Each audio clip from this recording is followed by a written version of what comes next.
ஆத்தங்கர முல்லா மொட்டு பூத்துருச்சி வெக்கம் விட்டு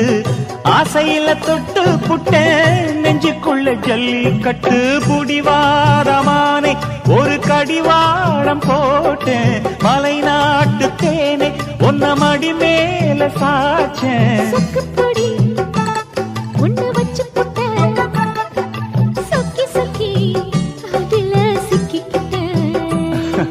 கிச்சிலி சம்பா குத்தி எடுத்தே மொச்ச குழம்பும் வச்சு எடுத்தே ஆமாடி அதுக்காகத்தான்